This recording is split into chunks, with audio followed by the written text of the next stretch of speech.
Indian test ടീമിൽ നിന്ന് തുടർച്ചയായി അവഗണിക്കപ്പെട്ട സർഫറാസ് ഖാൻ 19 മാസത്തിനു ശേഷമാണ് ടീമിലേക്ക് തിരിച്ചെത്തുന്നത്. ഫസ്റ്റ് ക്ലാസ് ക്രിക്കറ്റിലും ഇന്ത്യൻ ടീമിലും മികച്ച പ്രകടനം നടത്തിയിട്ടും തുടർച്ചയായ അവഗണനയായിരുന്നു താരം നേരിട്ടത്. സ്പിന്നിനെതിരെ മികച്ച രീതിയിൽ കളിക്കുന്ന സർഫറാസിനെ പരമ്പരയിൽ അവസരം ലഭിക്കുമെന്നാണ് ആരാധകരുടെ പ്രതീക്ഷ. ക്രിക്കറ്റിനായി ജീവൻ നൽകിയിട്ടും തുടർച്ചയായി നേരിട്ട അവഗണനയാണ് സർഫറാസിന്റെ കരിയറിൽ എല്ലാ കാലത്തും കാണാനാകുക. ഫസ്റ്റ് ക്ലാസ് ക്രിക്കറ്റിൽ 60-ന് മുകളിൽ ശരാശരി ഉണ്ടായിട്ടും ഇന്ത്യയ്ക്കായി കളിച്ച മത്സരങ്ങളിൽ മികച്ച പ്രകടനം നടത്തിയിട്ടും സർഫറാസ് തുടർച്ചയായി അവഗണിക്കപ്പെട്ടു. സായ് സുദർശന് പരിക്കേറ്റ് ടീമിലെത്തുമ്പോൾ വീണ്ടും ടെസ്റ്റ് കളിക്കാൻ കാത്തിരുന്നത് 19 മാസത്തിലേറെയാണ്.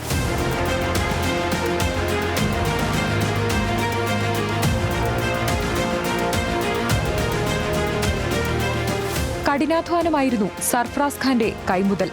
പിതാവ് നൌഷാദിന്റെ ശിക്ഷണത്തിൽ ദിവസേനയുള്ള പരിശീലനം. മുംബൈയിൽ മഴക്കാലമായാൽ കാശ്മീരിൽ പോയി വരെ പരിശീലനം നടത്താനുള്ള നിശ്ചയദാർഢ്യം. പരിശീലനത്തിൽ സർഫറാസിനെതിരെ പന്തെറിഞ്ഞത് സംസ്ഥാന താരങ്ങൾ. ചുവന്ന മൺപിച്ചുകളിൽ സ്പിന്നിനെ നേരിടാൻ പ്രത്യേക പരിശീലനവും. എന്നിട്ടും അവഗണനയായിരുന്നു സർഫറാസ് നേരിട്ടത്. ശരീരഭാരക്കൂടുതൽ കാരണമാണ് ഇന്ത്യൻ ടീമിൽ അവസരം ലഭിക്കാത്തതെന്ന വിമർശനമുയർന്നതോടെ 17 കിലോയോളം തൂക്കവും കുറച്ചു.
ലഭിക്കുമോ എന്നുറപ്പില്ല. സായ് സുദർശന് പകരം മികച്ച ഫോമിലുള്ള ദേവ്ദത്ത് പടിക്കലിനായിരിക്കും അവസരം ലഭിക്കുക. മധ്യനിര താരമായ സർഫറാസിന്റെ സ്പിന്നർമാർക്കെതിരെയുള്ള മേധാവിത്വം ഉപയോഗിക്കാൻ തീരുമാനിച്ചാൽ താരം വീണ്ടും ഇന്ത്യൻ ജേഴ്സി അണിയും.